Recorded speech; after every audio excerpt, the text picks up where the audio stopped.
napatay sa pananalasa ng bagyong Sendong sa bansa. Kinilala mga biktima na sina Rodrigo Siangco, Rogelio Ramirez Jr., isang Ginang Damuag at isang Lisa Benito.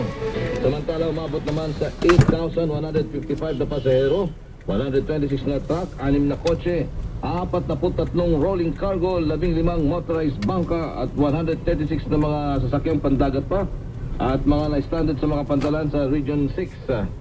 7 at Caraga.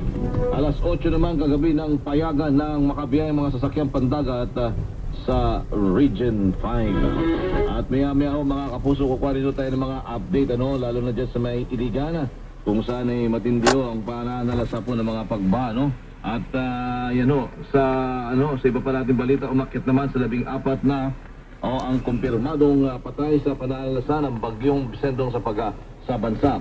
Ayon kay NDRRMC Executive Director Benito Ramos, 9 sa mga nasawi ay biktima ng flash flood sa Iligan City. 2 nasawi mula naman sa Cagayan de Oro at 3 naman mula sa... When I was in college, napansin ko lahat ng media